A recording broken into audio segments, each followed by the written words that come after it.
오늘 함께 볼 하나님의 말씀은 하나님의 아들 또 예수 그리스도라는 제목으로 함께 말씀을 나누겠습니다. 우리 좌우에 있는 분들을 보면서 옆에 계셔서 행복합니다 이렇게 인사 좀 나눌까요? 옆에 계셔서 행복합니다. 앞에 계신 분들도 행복하죠. 여러분들 얼굴이 너무 화사하고 너무 밝고 그래서 힘이 나고 좋습니다. 또 한 주간 여러분 마지막 그 한 해가 또 한 주밖에 안 남았으니까 잘 좀 마무리 짓고 새해를 또 맞이하시기 바랍니다. 구정이 또 있지 않습니까? 2019년도를 시작한 지가 벌써 한 달이 지났어요. 여러분 시간 지나는 거 느끼세요? 저는 뭐 수개월 지난 것 같은 느낌인데 한 달 지내본 소감이 좀 어떻습니까? 우리가 송구영신도 하면서 새삼, 새 사람 이렇게 했는데 좀 어떠세요? 만족스러우세요? 아니면 목사님 크고 작은 사건 사고가 그간에도 많았습니다 이렇습니까?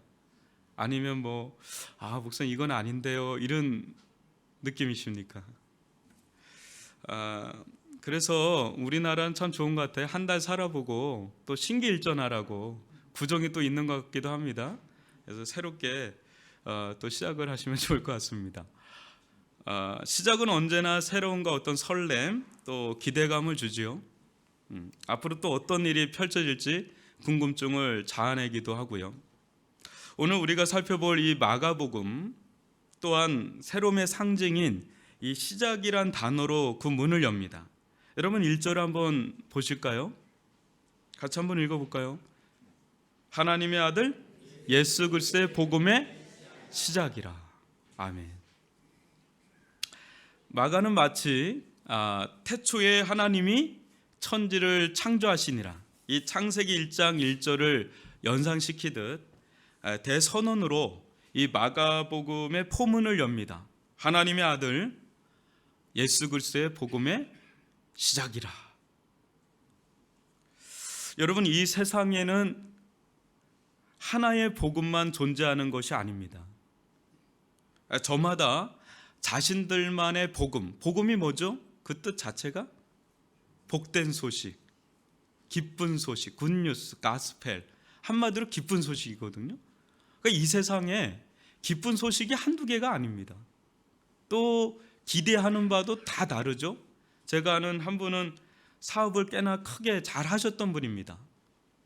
그런데 주변 사람들에게 이용을 당하는 바람에 받아야 할 것을 또 받지 못하고 막 이렇게 돼서 거의 망하다시피 했어요. 제가 집에 갔을 때는 그냥 단칸방 같은 데서 온 가족이 사는, 연세는 한 거의 60순이 넘으셨는데도 그렇게 어렵게, 그래서 목사님 대접하고 싶은데 대접할 게 없네요 하면서 국수를 했는데 제일 맛있는 국수였어요. 구포국수.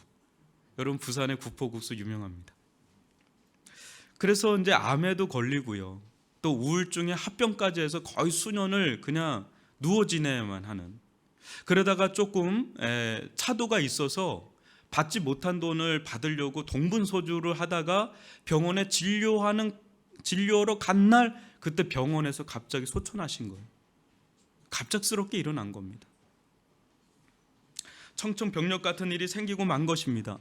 이 장례식에 갔을 때 가족의 그 억울함이란 어찌 말할 수 있겠습니까? 막 속이 상해서. 더 억울한 것은 뭔지 아십니까? 그렇게 소천하고 난 지 얼마 뒤에 어마어마한 돈을 찾게 된 거예요. 그러면 뭐랍니까? 이미 그분은 고인이 된 이유니까.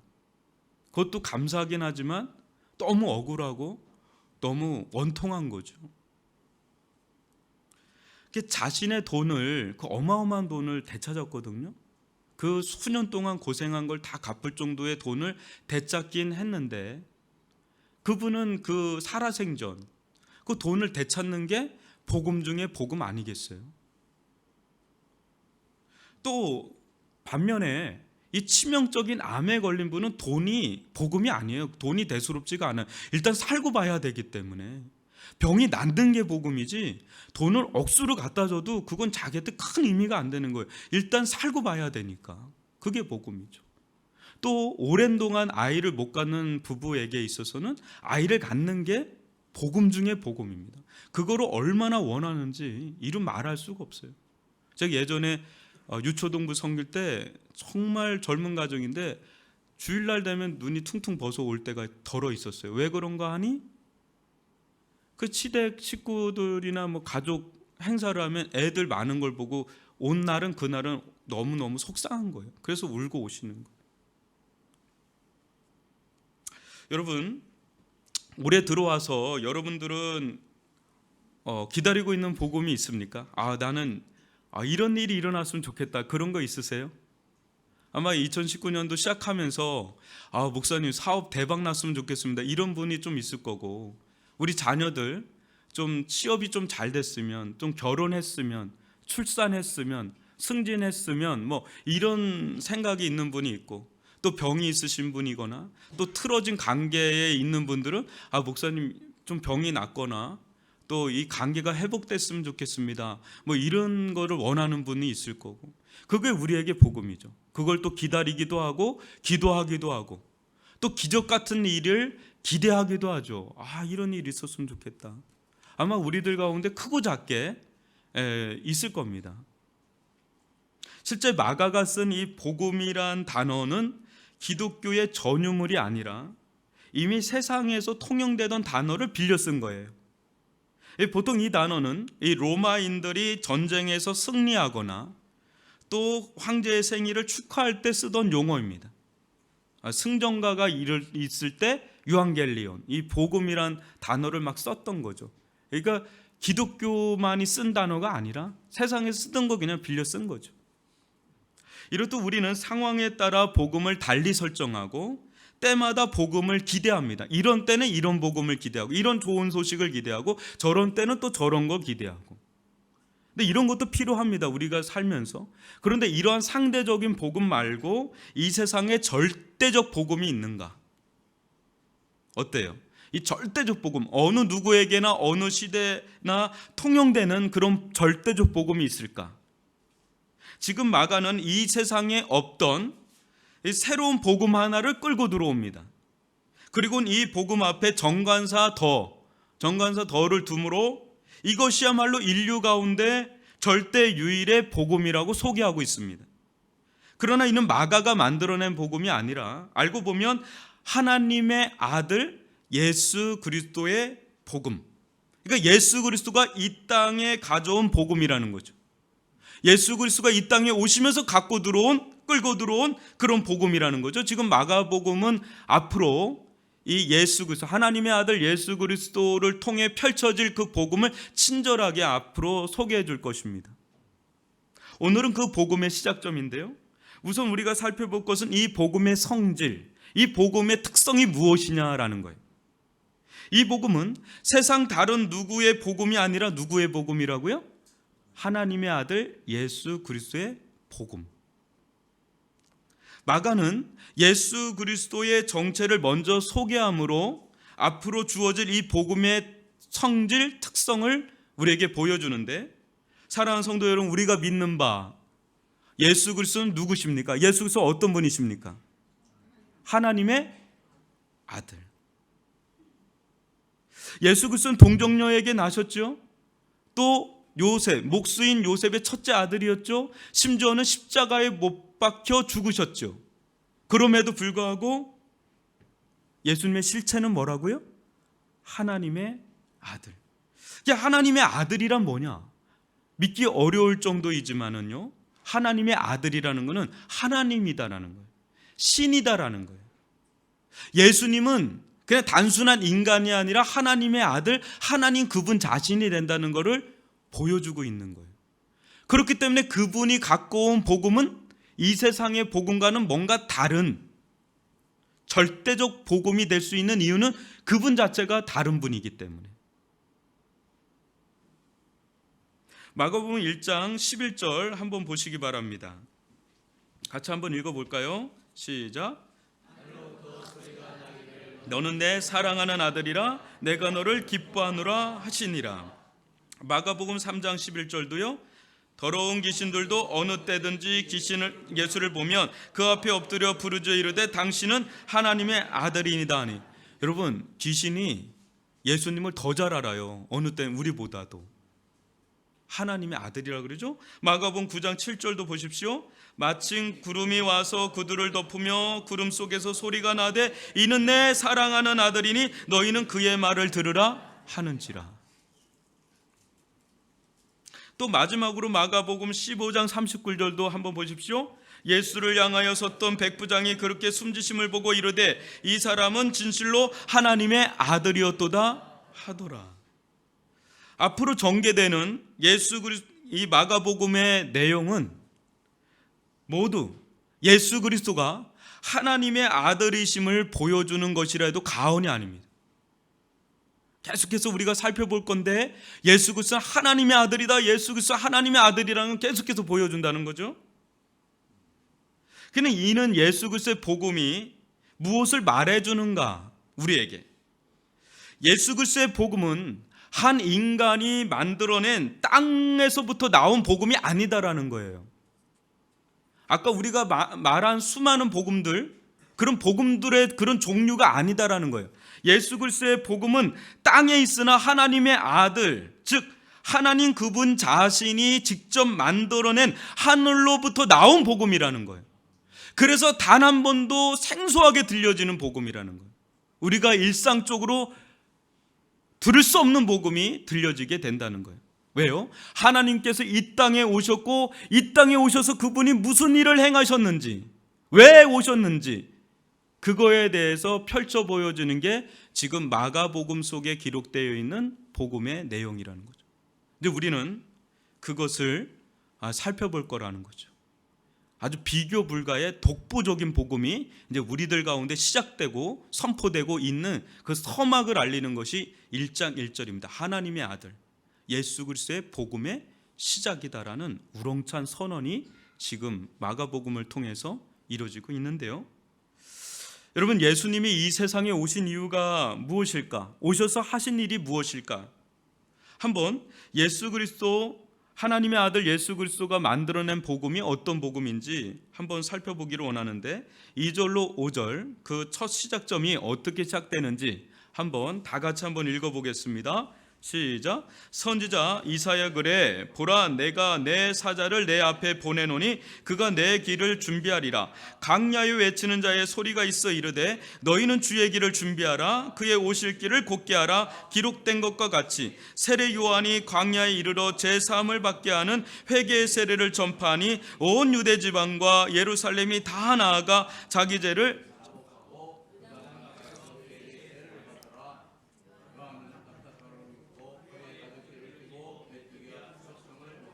5절까지만 한번 보겠습니다. 여러분, 하나님의 아들 예수 그리스도의 복음의 신호탄은 화려한 도시 한복판에서 그 축포가 터졌습니까? 아니면 아무도 없는 광야에서 그 축포가 터졌습니까? 광야죠. 왜 광야일까? 좀 화려한 도시 한복판에서 신호탄이 쏘아 올려주면 더 멋들어지지 않을까요? 저 수많은 사람들이 더 알지 않을까요? 광야는 어떤 곳입니까? 그야말로 아무것도 없고 아무도 살 수 없는 황량하기 그지없는 곳, 그곳이 광야 아닙니까? 그렇지 않은 걸 광야라고 부르지 않죠. 그런 그곳에 소리 하나가 등장합니다. 중요한 것은 이것인데요, 이 소리를 바라는 사람은 세례 요한입니다. 근데 세례 요한은 분명 존재하나 그는 다른 무엇보다 그냥 소리 그 자체로서의 역할이 더 중요하듯이 보여져요. 오늘 말씀 보면 소리는 무엇입니까? 소리는 분명 들림으로는 존재하나 곧 흔적 없이 사라집니다. 소리는 소리가 날 때만 존재합니다.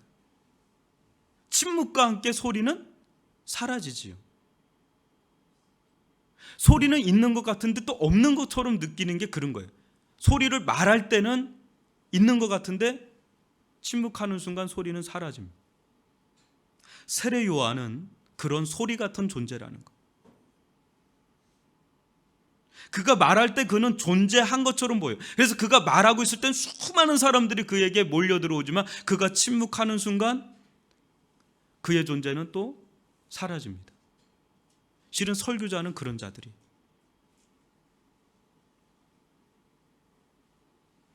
그의 소리가 멈출 때, 침묵이 찾아왔을 때 그는 흔적도 없이 사라졌습니다. 바람과 함께 사라지는 게 아니라 침묵과 함께 사라지는 존재가 된 거죠. 그 침묵은 당시 헤롯 왕에게서 목이 베임으로 일어난 것이었습니다.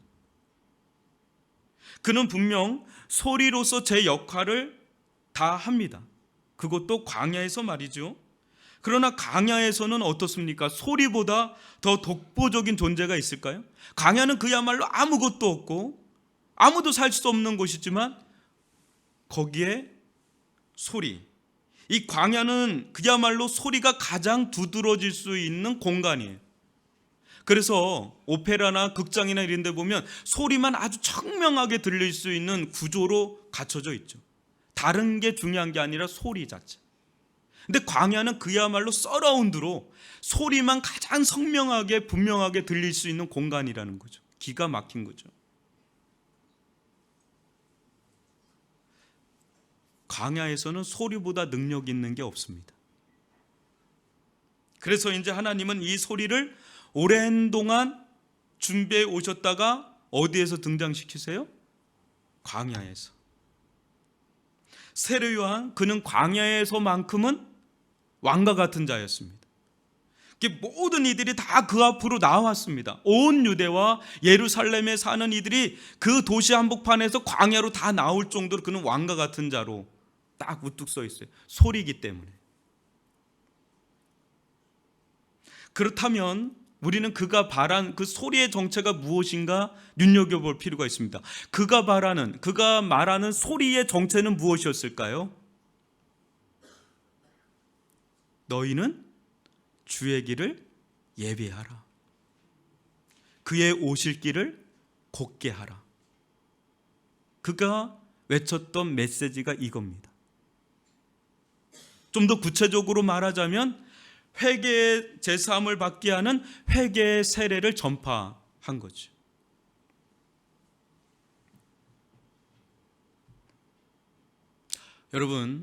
여러분들은 예수 그리스도를 만나고 싶으십니까? 소리가 좀 작으세요. 예수 그리스도 만나고 싶으십니까? 정말 예수 그리스도 만나고 싶습니까?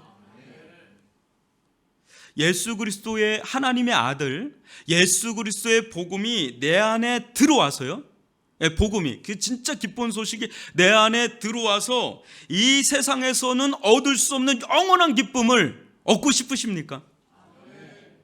이 세상에서 빼앗아 갈 수 없는 영원한 기쁨을 맛보고 싶으십니까?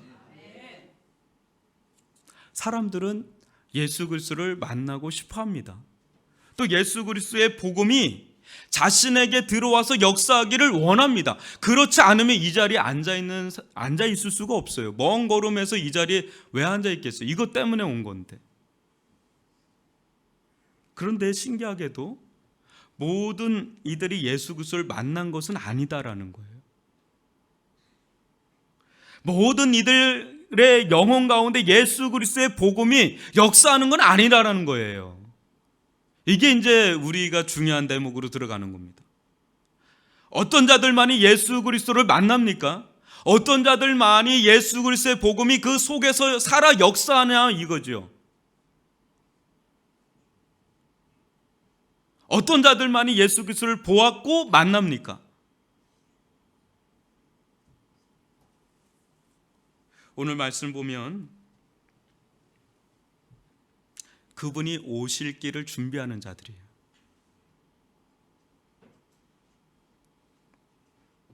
그렇다면 그 길을 준비한다는 것은 무엇인가? 한마디로 말하면 제사함을 사모하는 마음으로 기꺼이 회개의 길을 가는 자들이에요. 이제 이 대목에서 차이가 나기 시작하는 겁니다. 여러분, 누가복음 3장 7절로 14절을 보면 소리였던 이 세례 요한이 남긴 유고적인 설교 한 편이 있어요. 세례 요한이 수없이 많이 말씀을 전했지만 그가 남긴 설교 한 편이 성경에 기록된 건 단 하나밖에 없는데 누가복음 3장 7절로 14절인데 한번 저와 여러분이 한 절씩 교독으로 읽겠습니다. 요한이 세례 받으러 나오는 무리에게 이르되 독사의 자식들아 누가 너에게 일러 장차 올 진노를 피하라 하더냐.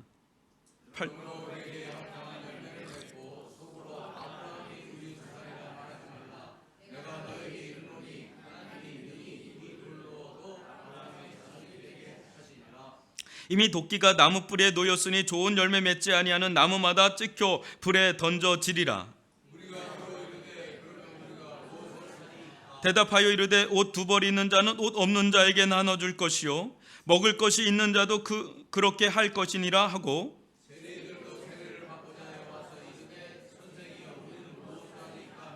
이르되 부가 된 것 외에는 거두지 말라 하고 군인들도 물어 이르되 우리는 무엇을 하리이까 하며 이르되 사람에게서 강탈하지 말며 거짓으로 고발하지 말고 받는 급료를 족한 줄로 알라 하니라. 아멘. 되게 불편한 얘기하고 있죠. 독사의 자식들아, 거의 욕을 하면서 시작을 합니다.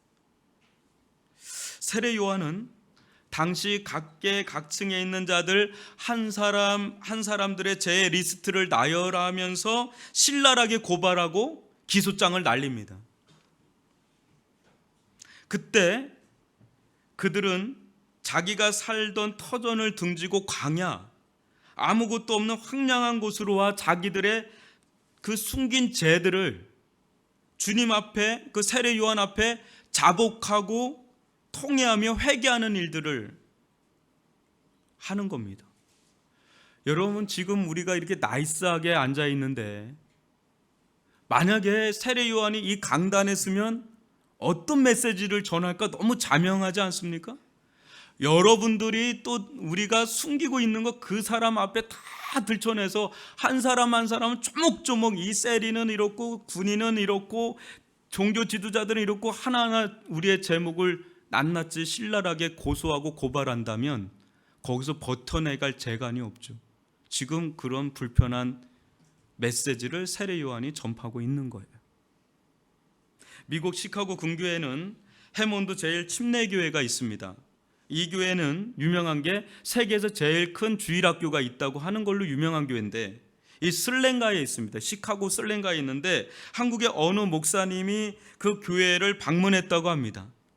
그런데 이상하게도 그 교회 강대상 앞에 커다란 방탄 유리가 설치되어 있었다는 거예요. 그래서 안내원에게 왜 이 방탄 유리를 이 강대상 앞에 설치했냐고 물으니까 그 안내원이 말하기를 우리 교회 목사님이 하도 제 문제를 강하게 다루니까 그 재고발을 듣다 못해 권총을 뽑아 목사님을 향해 쏘려고 한 게 2번이 있었기 때문에 목사님을 보호하기 위해서 방탄 유리를 했다고 하는데 우리 위례중앙교회도 이제 좀 지나면 하나는 설치했습니다. 저 뒤쪽에 하나 설치해서 비비탄으로 쏘는 분들이 좀 생기기를 바라고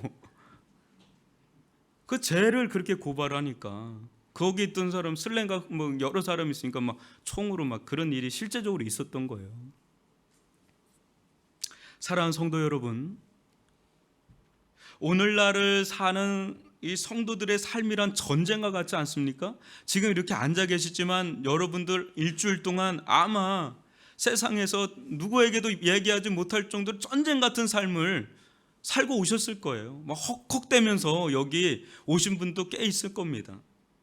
지치고 상한 성도들 교회에서만큼은 힘을 주고 평안을 주고 또 교회마다 그걸 애를 씁니다. 어떻게 이 성도들이 먼 걸음에서 이렇게 어렵사리 이렇게 왔는데 이분들 마음에 힘도 되고 평안도 주고 기쁨도 주고 그래야 되지 않겠는가 하면서 목사님들 설교가 좀 때로는 재밌게 좀 설교도 해야 되고요. 또 평안함을 주는 설교도 해야 되고 위로하는 설교도 줘야 되고 치유하는 설교도 줘야 되고 대부분은 축복 주는 말씀도 전하고 그렇게 좀 해서 아니 그렇게 하지 않으면 또 안 나올 것 같아가지고 선지자석 설교를 하면은 마음이 상하잖아요. 막 지금도 마음이 힘들어서 왔는데 여기서 막 그냥 뭐 그냥 회개하라 이런 거 하면 속에서 성이 나잖아요. 아이씨, 여기만 교회야? 하고 옆에 교회는 그게 있대는데 뭐 하면서 또 가고, 거기 재밌대는데, 장경동 목사님 같은 분이 있대는데 하면서 막 하는, 그런 데 가지. 오면 막 회개하래 이런 데 오고 싶겠습니까? 그렇지 않아도 전쟁같이 막 마음이 상하고 지쳐서 왔는데 위로해주고 그래야죠. 그렇게 하면 성도도 좋고 목사도 좋고 다 좋아요. 그죠? 매부 좋고 뭐 도랑치고 가재 잡고 뭐 다 서로 좋죠. 좋은 얘기하고 그렇게 또 즐겁게 해서 오늘 한번 교회 가서 웃지 못했는데 한번 신나게 웃고 왔다 하고 또 한 주 살아야지, 이렇게 하면 서로 좋죠.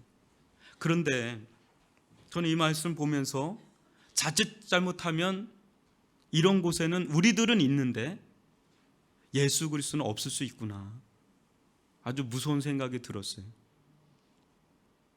세례 요한의 이게 복음의 시작이라니까, 이때부터 시작이니까. 오늘날 사탄이 가장 공격하는 전략이 하나가 있다면 마이클 호튼 교수는 이렇게 고백을 합니다. 그리스도가 없는 기독교. 다 좋아요. 사람들 오면 너무 젠틀하고 너무 신사 같고 너무 숙녀 같고, 그들은 웃으면서 거리를 할부하고 좋은 일들을 하고 친절을 베풀고 하는데, 사탄이 원하는 거는 교회로 와라, 그런 교회로 와라, 다 와라, 다 와라. 그러나 그리스도는 없게 만들어라. 이게 사탄의 최고의 전략이다라는 말로 그리스도가 없는 기독교라는 책의 서문을 엽니다. 필라델피아의 한 이야기를 끄집어내면서 저는 이 글을 읽으면서 참 두려운 생각이 많이 들었습니다.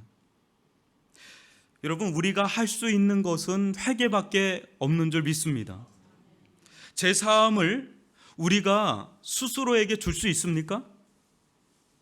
또 내 마음대로 주님을 만날 수가 있습니까? 제 삶도 주님이 주셔야 하고, 또 주님을 만나는 것도 그분이 만나 주셔야 만날 수가 있는 거지, 내가 제 삶을 조장하거나 창출해내거나 낼 수가 없어요. 대통령도 만날 수가 없는데 어떻게 주님을 우리가 아무 때나 그냥 우리가 만나고 싶을 때 그분을 만난다고 할 수가 있겠습니까?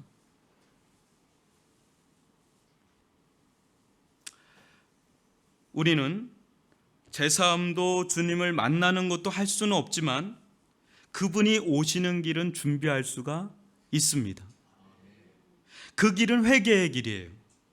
회개는 우리와 하나님 사이에 구부러지고 어긋나 있는 이 비포장도로 같은 것을 고쳐서 시원한 하이웨이로 바꾸어 놓는 겁니다. 회개는 예수 없이 살아온 지금까지의 삶의 패턴을 아주 결단하기를 우리에게 요청을 하는데, 예수님은 우리들 삶 가운데 들어오기를 원하시는데 우리가 예수님을 받아들일 마음의 준비가 안 된 것을 만들어 가는 작업들이 회개의 작업들이에요. 여러분 중에 혹 이 제사함의 은혜를 누리지 못하는 분이 계십니까? 제사함의 은혜. 여러분들 생애에 나는 제사함의 은혜, 하나님의 용서하는 사랑을 나는 경험한 적이 없다, 나는 경험한 적이 있다. 굉장히 중요한 대목이에요. 교회에 온다고 해서 다 제사함 받는 게 아닙니다. 교회에 온다고 해서 다 예수 그리스도를 만나는 것이 아니다라는 거예요. 인생의 광야, 아무 의지할 곳도 바라볼 곳도 없는 그곳에서 나에게 주시는 회개의 메시지를 들을 때, 그때 회개가 일어날 때, 그때 우리는 비로소 예수 그리스도를 맞이할 준비가 되어가는 줄 믿습니다. 혹 이 소리가 막 들리다가도 혼자스러운 세상 주파수에 묻혀서 회개가 되다 말다 하면 안 된다는 거예요. 회개는 온전히 이루어져야 되는데, 이 가감하게 광야, 이 빈자리로 나아가 하나님의 선명한 이 음성을 들으셔야 된다는 겁니다. 그 자리, 아무것도 없고 아무것도 의지할 수 없는 게 광야인데 우리는 각자마다 광야의 길로 나가야 된다는 거예요. 웃으면서 수많은 사람들과 손에 손잡고 맞잡고 나아가는 게 우리를 살리는 길이 아니라 내 홀로 광야 같은 곳으로 나아가야 된다는 거죠. 거기서 뭘 들어야 돼요?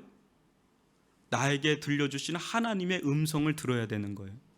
마치 세례 요한에게서 들려주는 그 소리를 들은 것처럼 나에게 주시는 하나님의 선명한 음성을 듣고 그 앞에 우리가 자복하고 회개하고 주님 앞에 나아가고 주님을 만나고자 하는 소원 가운데 일어날 때, 그때 거기선 역사의 한 획을 긋는 일들이 일어나게 될 줄 믿습니다.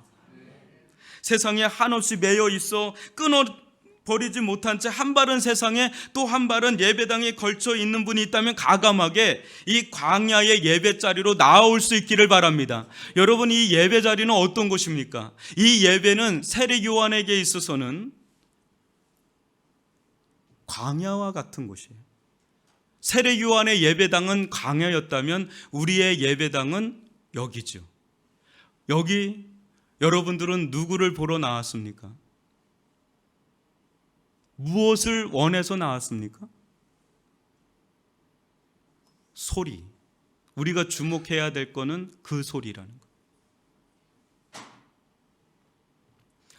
그때 이 소리가 선명하게 나에게 들려지기 시작할 때 비수처럼 찔려 들어오는 하나님의 음성을 듣게 될 겁니다. 그 음성 앞에 내가 회개의 반응을 일으키기 시작할 때 무슨 일이 일어나느냐? 하나님의 아들 예수 그리스도의 복음이 들어오는, 상처난 우리들의 영혼에 이 복음의 연고가 발라지는 일이 일어나게 될 줄 믿습니다. 그때 이 제사함의 은혜를 경험하게 되고 세상에서는 아까도 말했지만 찾아볼 수도 빼앗아갈 수도 없는 영원한 기쁨, 순간순간 기쁨이 아니라 영원한 기쁨, 그 기쁨을 누리게 되는 날이 오게 될 줄 믿습니다. 이 영원한 기쁨을 누리게 될 때 우리는 세상 속에서 확신 있는 그리스도인이 되는 줄 믿습니다. 여러분, 이런 것을 우리가 체험하지 않고서는 세상에서 확신 있는 삶을 살기란 너무나 어려워요. 지금 세례 요한은 너무 분명한 사람이잖아요. 광야에서 홀로 수많은 사람들을 끌어들일 수 있는 그 강한 힘은 어디서 나왔냐? 그는 진리를 알고 진리를 경험한 자예요. 그렇기 때문에 사람들을 끌어모을 수 있는 그런 힘이 있었던 거죠. 우리가 정말 말로만 알고 있는 게 아니라 하나님의 아들 예수 그리스도의 복음을 정말 안다면, 듣는다면, 경험한다면, 우리 속에서 역사하기 시작한다면 우리는 세례 요한과 같이 담대한 길을 걸어갈 수 있는 줄 믿습니다. 광야 한복판에서도 말이죠. 여러분, 이 세례 요한의 이 음성을 보면 어떻게 이렇게 광야에서 수많은 사람들을 흡입할 수 있는 힘이 어디서 나왔는가 하는 그런 생각이 들 겁니다. 우리 한번 6절과 7절을 한번 보겠습니다. 한번 읽어볼까요? 시작. 요한은 낙타 털옷을 입고 허리에 가죽띠를 띠고 맥두기와 석청을 먹더라. 그가 전파하여 이르되 나보다 능력 많으신 이가 내 뒤에 오시나니 나는 급여 그의 신발끈을 풀기도 감당하지 못하겠노라. 여러분, 온 유대 지방과 또 예루살렘으로부터 수많은 인파를 광야로 끌어모으는 그의 소리의 흡입력은 어디에서부터 나온 힘일까? 그의 한없는 겸손한 삶입니다. 그보다 교만하거나 자만하기 쉬운 상황에 놓인 자가 있었을까요? 살해정전 사람들은 늘 의구심 속에 이 세례 요한을 바라봅니다. 이 사람이 오시리라 예언된 그리스도가 아닌가라고 말이죠. 서두에서도 말했다시피 광야에서 그는 왕과 같은 그런 존재였습니다. 그의 영향력과 영적 파급력은 상당했습니다. 일종의 대부흥의 역사가 일어난 듯이 이 일을 모를 광야는 더 이상 광야가 아닌 것처럼 인산인해하며 수많은 사람들이 다 광야로 나올 정도로 그런 대부흥의 역사를 일으킨 사람이 세례 요한이에요. 그는 충분히 교만할 수 있고 자만할 수 있는 그런 사람이에요. 만약에 이걸 좀 더 쉽게 말한다면 위례중앙교회에 지금 수천 명과 수만 명의 사람들이 위례중앙교회로 와서 그냥 그 주차장도 막 혼비백산할 정도로 그렇게 막 몰려든다면 여러분들 얼굴은 그럴 일은 없을 거라는 얼굴인데 우리가 좀 믿음을 좀 가지셔야 되지 않습니까? 아무리 우리가 그래도 만약에 우리 교회에 막 수천 수만 명의 막 사람들이 밀려 들어와서 목사님 이건 다른 데로 더 옮겨야 됩니다. 이 터전 가지고는 이건 감당이 안 됩니다. 막 이런 일이 회자가 된다면 여러분들은 누굴 주목하겠어요? 당연히 그것을 이루어간 목사님을 주목하겠죠. 그래서 제왕적으로 변할 수 있죠. 정말 말 한마디면 뭐 그대로 해야 되는 그 제왕적 리더십을 발휘할 수 있죠. 그런데 세례 요한, 그의 삶은 변함이 없습니다. 그런 일이 일어나도 변함이 없습니다. 매우 검소한 삶, 매우 겸손한 삶. 그 삶이 그 사람의 존재의 묵직함, 울림을 주는 거예요. 그가 그냥 단순한 그 소리가 아니라 그의 존재가 담긴 소리라기 때문에 이 사람은 세상 다른 곳으로 흔들 수 있는 그런 사람이 아니다라는 거예요. 딱 보니까 이 사람은 다른 그 무엇에도 흔들리지 않을 사람이에요. 갈대가 아니라 아주 견고한 나무 같은 사람이에요. 거뭇 같은 사람이에요. 목에 칼이 들어와도 이 사람은 어떻게 흔들 수 없는 사람이다라는 뭔가 존재의 묵직함이 있는 사람. 그러니까 그가 바라는 그 소리, 그의 존재를 타고 나오는 그의 소리는 힘이 있었던 거죠. 능력이 있었던 거지요. 그러니까 광야에서도 그의 소리는 도시 가운데 전파됐고 도시에 있는 사람들, 그 강력하게 붙잡고 있는 도시의 그 문화를 끄집어내서 광야의 문화로 끌고 나올 수 있는 힘이 그의 존재에서 나온 거죠. 그리고 그가 전달하는 그 메시지 앞에 수많은 사람들은 아팠고 찔렸고 그러면서도 역정이 나거나 화가 나거나 무례하게 느껴지기보다 부끄럽고 후회스럽고 가슴 아프게 다가온 것이죠. 그 앞에 자신들의 영혼의 민낯을 보게 된 것이고 진리 앞에 얼마나 허망한 삶을 살아왔는지를 알게 되면서 그들은 자복했고 그들은 통회했고 그들은 회개하는 그런 일련의 일들이 일어나게 된 것입니다. 그의 겸손은 억지로 짜낸 겸손이 아니라 그는 분명히 알았습니다. 자기가 누구이고 자기가 앞으로 소개해 주는 분이 누구인지 그는 분명히 알았습니다. 그는 분명 성공적인 사역을 하였지만 그저 이정표일 뿐. 그는 분명 수많은 사람의 주목을 받았지만 거룩한 방향 지시판일 뿐. 진짜 그가 소개하고 싶은 분은 그 뒤에 오시는, 진짜 클라이막스는 그가 아니라 그 뒤에 오시는 그분, 내 뒤에 오시는 그분. 그걸 명확히 알았기에 그는 겸손할 수 있었던 것이죠. 그 스스로가 겸손했던 게 아니라 그는 명확히 자기가 누구이고 자기는 소리이고 자기 뒤에 오시는 분은 자신과는 차원이 다른 분임을 명확히 알았기에 그는 끝까지 겸손의 길을 걸어갈 수 있었다는 거죠. 여러분, 세례 요한, 그 뒤에 오시는 세례 요한이 정말 가리키고 싶었던 그분의 정체는 누구냐? 아까도 얘기했지만 하나님의 아들이지만 좀 더 얘기 간다면 우리 8절을 한번 읽어보겠습니다. 시작.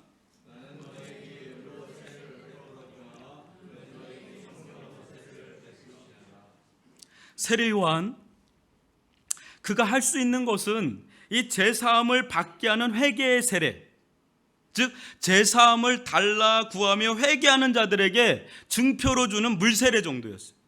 근데 물세례는 그야말로 물세례예요. 물세례는요, 우리가 물세례 이렇게 주긴 하지만, 물을 이렇게 주긴 하지만 물세례 자체가 제사함을 주지는 못해요. 정말 제사함을 주는 건 뭐예요? 성령 세례를 받으셔야 돼요. 성령 세례. 근데 사람은 성령 세례를 줄 수가 없어요. 목사인 저도 물세례는 줘도 성령 세례는 줄 수가 없어요. 안타깝게도. 너무너무 주고 싶은데 성령 세례를 줄 수가 없어요. 성령 세례를 받지 않으면 제사함을 받을 수가 없어요. 사랑하는 성도 여러분, 제 아무리 성경을 많이 보고 봉사를 한다 해도 우리는 제사함을 조장할 수도 없고 만들어낼 수도 없고 창출해낼 수도 없습니다. 죄는 회개할 수 있어요. 죄는 회개할 수 있지만 제 사함을 줄 수는 없어요. 제 사함을 만들어낼 수가 없다고요. 하나님의 용서의 사랑을 줄 수가 없다고요. 그 하나님의 용서의 사랑을 주는 분은 성령이죠. 근데 그 성령 세례를 주신 분이 누구세요? 예수 그리스도, 하나님의 아들 예수 그리스도라는 것입니다. 하나님의 용서의 사랑을 받을 때 비로소 우리는 하나님과 샬롬의 관계가 회복이 되고 그 영혼이 살아나기 시작을 해요. 그 영혼이 살아나고 정결해져요. 실질적으로 정결해지고 실제적으로 거룩해지고 하나님을 사모하게 되고 하나님을 경외하게 되고 하나님을 믿게 되고 하나님을 위해 살고픈 마음들이 우리들 가운데 막 일어난다고요. 근데 이걸 누가 할 수 있다고요? 우리는 할 수가 없다고요. 성령 세례를 받아야 된다고요. 근데 이 성령 세례를 누가 준다고요? 예수 그리스도가 준다고요. 그러니까 그분이 진짜라고요. 세례 요한은 길목일 뿐입니다. 이정표일 뿐입니다. 이 세상에 수많은 복음들이 있죠. 아까도 말했지만 이런 일이 일어나면 우리에게 복음이 되고 이런 일이 일어나면 이게 복음이 되고 저마다 자기들이 생각하는 복음을 불나방처럼 사람들은 쫓아다닌다고요. 그러나 절대적인 복음, 하나님의 아들 예수 그리스도의 복음을 경험한 자는 이제 그 복음들이 다 촛불같이 느껴지는 거예요. 아, 내가 여태까지 따랐던 게 진짜 복음이 아니었구나. 나는 이게 대박 같은 복음이라고 생각했는데 하나님의 아들 예수 그리스도의 복음을 경험하고 나니까 태양을 본 거예요. 태양을 본 사람은 그렇게 연연하지 않아요. 촛불 같은 거에. 그죠? 아멘이십니까? 여기에서 진리의 흡인력이 있는 거예요. 도시에서 나올 수 있는 이 힘이 여기서 오는 거예요. 복음을 경험하지 못했는데 어떻게 도시의 강력한 문화에서 나와서 광야로 가겠습니까? 나그네 된 삶을 살겠습니까? 하나님만 바라보는 앙망하는 그런 삶을 살 수 있겠습니까? 절대 불가능하죠. 자기 힘으로는 불가능하죠. 근데 태양을 본 자는 어렵지가 않아요. 복음을 경험한 사람은 어렵지가 않아요. 예수 그리스도를 만난 사람은 어렵지가 않아요. 예수 그리스도의 복음이 우리 속에 역사한 사람은 어렵지가 않단 말이에요. 아멘이십니까? 근데 이걸 누가 한다고요? 세례 요한도 아니고 그렇게 왕과 같은 존재로, 광야에서 왕과 같은 존재인 세례 요한도 할 수 없는 걸 누가 한다고요? 예수 그리스도. 그분께서 어떻게 해요? 성령 세례를 베풀므로. 전 기도합니다. 위례 중앙교회를 위해서 기도합니다. 뭘 기도하냐고요? 저는 수만 명 있던 교회에서 왔어요. 거기서 6년 동안 많은 걸 봤어요. 근데 중요한 거는 사람이 많고 적으면 절대 아니더라고요. 예수 그리스도가 보이느냐가 더 중요해요. 전 그거 기도해요. 위례 중앙교회에 예수 그리스도가 나타나기를 원합니다. 예수 그리스도를 만나기를 원합니다. 예수 그리스도를 보기를 원합니다. 여러분 지금 물세례 정도 줄 수 있는 목사 보러 나왔습니까? 그 목사님 주목되면 될수록 위험할 수 있어요. 우리는 목사는 다만 이정표예요. 거룩한 방향 지시판이에요. 저분을 보시라고. 저분이 진짜라고. 저분이 성령 세례를 주시는 분이라고. 나는 그냥 소리에 불과하다고. 소리는 바랄 때는 존재하지만 침묵하는 순간 사라지는 게 소리예요. 목회자는 그런 자들이에요. 설교자는 그런 자들입니다. 누가 주인공이에요? 세례 요한이 아니라, 소리가 아니라 소리의 실체 되시는 예수 그리스도가 주인공인 줄 믿습니다. 예수 그리스도가 진짜인 줄 믿습니다. 왜요? 그분은 하나님의 아들이기 때문에. 하나님의 아들이 우리 속에 들어오면 변화됩니다. 세례 요한같이 변화됩니다. 이 세상에서 세례 요한 같은 소리를 바라고 싶은 사람으로 변화돼요. 나도 세례 요한같이 사람을 살리는 이 소리 바라다가 흔적도 없이 사라지고 싶은 소원이 일어나죠.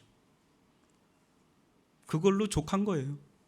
그냥 복음 전하다가 사라지고 싶은 소원이 일어나죠. 근데 우리가 예수 그리스도를 만났다고 하면서 예수 그리스도의 복음을 받아들였다고 하면서 마땅히 바라야 될 소리를 지금 바라지 않는다면 그건 뭔가 넌센스고 뭔가 우리가 사는 것 같지 않은 삶을 사는 겁니다. 또 마땅히 바라야 될 소리를 바라지 않고 다른 소리를 바라고 있다면 우리는 사는 것이 아닌 삶을 살고 있는 겁니다. 제가 어려운 말 하고 있는데 알아듣겠죠? 여러분, 참된 소리로 살 수 있기를 바랍니다. 참된 소리는 하나님의 아들 예수 그리스도의 그 복음. 왜요? 그 복음은 우리에게 실제적으로 제 삶을 가져다 주니까. 여러분, 이 세상에 가장 큰 짐이 뭔지 아시죠? 죄의 짐이에요. 돈이 없는 게 짐이 아니고 병든 게 짐이 아니고 죄의 짐이 가장 큰 인생의 짐이에요. 하나님과 관계가 단절된 게 가장 큰 짐이에요.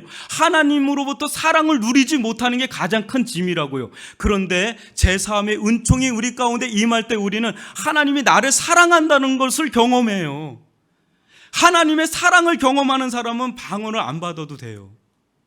그리고 이단 같은 데 빠지지도 않아요. 특별한 은혜를 안 받아도 그게 가장 큰 은혜입니다. 하나님의 사랑을 경험하는 거. 그게 언제 주어져요? 제 사함의 은혜 가운데 주어지고 성령을 통해서 주어지는 줄 믿습니다. 근데 그걸 주는 분이 누구라고요? 예수 그리스도. 누구를 붙잡아야 돼요? 예수 그리스도. 누구를 만나야 돼요? 예수 그리스도. 예수 그리스도를 못 만나면 우리 소망 없어요. 예수 그리스도가 우리의 진정한 소망이 되고 생명이 되고 영원한 기쁨이 되는 줄 믿습니다. 그런 우리 위례 중앙교회가 될 수 있기를 주님의 이름으로 축원합니다. 그래서 우리 교회에 오면 예수가 보이는 공동체, 예수 생명 공동체, 예수 제자 공동체, 예수 부흥 공동체, 예수로 충만한 공동체, 그런 공동체가 되게 하여 주옵소서. 이것이 우리의 기도의 제목이고 이것이 우리의 거룩한 소원이 될 수 있기를 주님의 이름으로 축원합니다.